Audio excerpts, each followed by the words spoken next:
Assalamu alaikum. So the other day I posted a picture of some halal bone broth that I brought from Amazon, and unfortunately the bone broth is actually no longer available on Amazon. I don't know why, but it was just a way of making it super easy for me to actually get bone broth without having to spend like 24 hours making it. So let me say I'm going to teach you, or I'm going to show you how I make my bone broth from scratch. This is like old school bone broth. I do not have an Instapot. I am told that it is much easier with an Instapot, but I'm waiting for a Black Friday sale or Cyber Monday. All right. I was in the store looking at them the other day and I'm like, do I really need an Instapot right now? Can I wait until the end of November? And the answer is yes, I can. All right, so bone broth is a very beneficial food. When you think of kind of like the old adage of drinking chicken soup when you're sick, your grandparents may have some type of soup in your culture that is normally given when people don't feel well, and it has all of the components that help to heal the gut, increase immunity. It is full of lots of electrolytes, calcium, magnesium, potassium, all of the amino acids. As you know, it's made from an animal base, so it has all of the amino acids. And some research actually shows that bone broth has more protein than what is in the actual chicken. Like when you think of per volume, drinking a bowl of bone broth versus a bowl of chicken. So all of those are really, really beneficial. If you have problems with digestive issues, the gelatin in bone broth can soothe and coat the stomach. If you are a person who does intermittent fasting, ending an extended fast, so a couple of people maybe in my other group where once a quarter we do a 3-day, a 72-hour fast, right? One of the side effects of doing an extended fast is because your stomach is empty and we have extremely strong acid naturally in our stomach that normally breaks down food. When your stomach goes 72 hours with nothing in it, the acid actually starts to thin out the mucus layer that actually protects the stomach lining. This can happen if you're fasting for 18 hours or 24 hours. A few years ago, before I discovered bone broth, even when I would fast in Ramadan, every time I broke my fast, I would get severe stomach cramps just from drinking water. And so that is when I found out that is actually one of the side effects of fasting for some people. It doesn't happen to everybody, but for some people it can cause stomach cramps. Some people it wears down the lining and you're fine, you're good, awesome. But breaking your fast with a nice bone broth based soup. So for my bone broth, I have filled my pot with water to about right here. I am using all organic ingredients. That is super important. So even if you can't afford organic to eat on a daily basis, I recommend that you try to use all organic ingredients for this, because we are using everything. We're not peeling the carrots. We're not peeling the onions. We're putting everything in the pot. So that's another benefit of making your own broth. There is no waste. You literally use everything and get the flavor from everything. It's simple. It's only like 5 ingredients. We raise chickens. So my chickens, I'm using a lot of chicken backs. They are backyard raised organic chickens. Okay. So we raised a few of them for consumption other than eggs. We still have our egg chickens. So what I do is oftentimes when I'm making chicken, I'm making meals like barbecue chicken or curry chicken, and we don't really like to eat the back. it has very little meat on it. It's mostly bone. And so I literally just take the backs, throw them in a bag, put them in the freezer. So all of these are chicken backs and chicken necks, right? You can make bone broth from the bones of chicken, from the bones of cows, lambs, from the bones of fish. There's marine bone broth. All of the what you're trying to do. So it's different than chicken soup, because what you are trying to do with bone broth is you are trying to cook the bones to a point where it's literally pulling the nutrients out of the inside of the bone, right? So it's not put it in the pot, let it cook for a couple of hours. I'm gonna have to watch this. This is I guess one of the pains of bone broth. Making it from scratch is I'm going to have to watch it and put it on a slow simmer for at least 24 hours, right? Because the nutrients in the chicken has to come out. All right, so I got my water. It's not gonna really take that long. Oh, let me grab my vegetables. Hold on.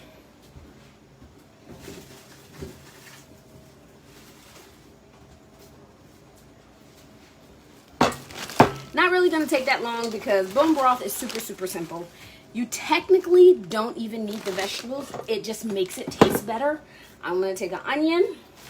I'm gonna take about 3 carrots. These are my organic carrots. I'm gonna take about 3 carrots. I am going to use, also it adds the benefits of the immunity boost of the carrots and the onions. I'm going to use a whole garlic clove that I'm simply going to cut in half. And I'm going to use about 3, we'll go for 4. I'm going to use about half of this. Half of my celery stalk. Okay? And that's it. That's all the ingredients. The only other thing that I need other than a vegetable is you want to add a little bit of apple cider vinegar. So what apple cider vinegar does added to the bone broth is that it actually penetrates the bone to help draw out the nutrients.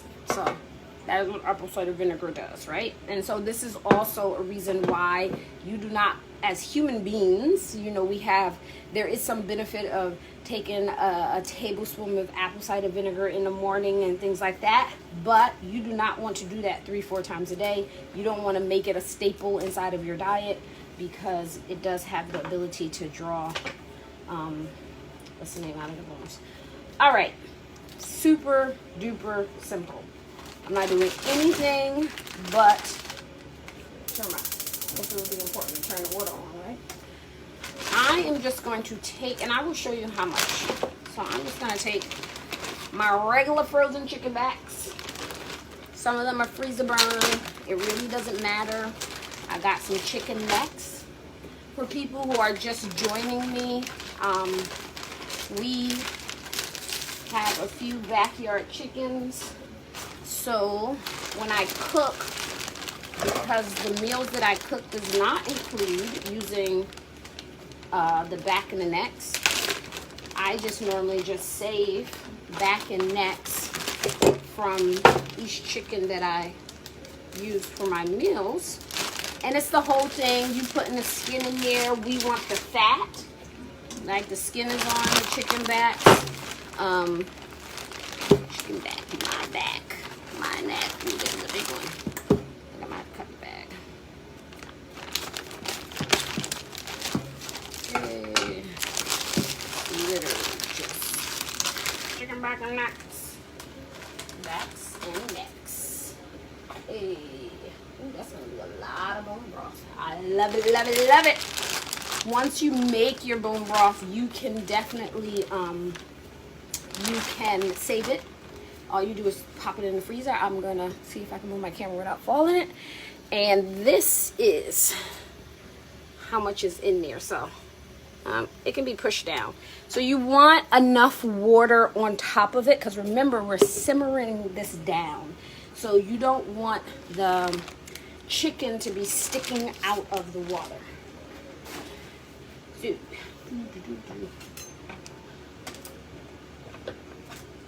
garlic clove. Want some garlic clove over here. I'm literally just going to cut it in half, and I'm putting this whole thing inside of the water. This is why it's important to use organic stuff. We don't want pesticides and all that other stuff on the outside. I brought these onion. Again, I'm using the entire thing. So I just cut it in four.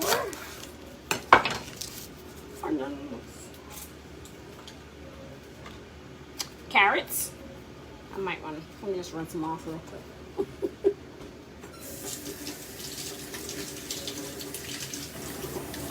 Alright, rinsing my carrots off.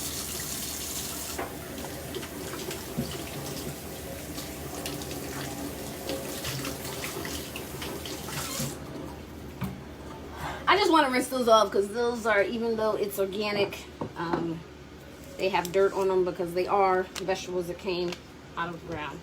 I am literally just going to chop this up in a couple pieces. Normally, you know how like when you use celery for all this stuff, you throw this part away. Nope. Pop it inside the pot. You know how you normally like take the leaves off? Nope. It's adding flavor. Just pop it in the pot. Pop it in the pot. Pop it in the pot. Carrots, you're going to use the top and everything, which is why I rinsed them off, because you want to at least minimize the dirt. Going to add flavor. We're going to have some flavor. Alrighty. And hair. And I normally use a couple tablespoons of vinegar. This one, sometimes the sediment settles at the bottom, so we want to make sure we get all of that good stuff. A couple tablespoons, quarter cup at most. I think that's about a couple tablespoons. Let the ancestors guide our heads. And boom, that is how you make bone broth. It is super duper simple. So now you don't have to buy $18 bone broth like I did. This will probably make me, oh, don't that look good? That looks nice. So all of this is going to definitely cook down, right? So I have probably a good 12 inches of water on top of my chicken backs and necks in there. And I am literally going to just put a top on that, and I'm going to let it come to a boil, and then I am going to let it simmer for 24 hours. It's just going to simmer down. What we want is we want it to simmer very close to the actual chicken, so that when it cools off, it will, the gelatin consistency will show. It will coagulate.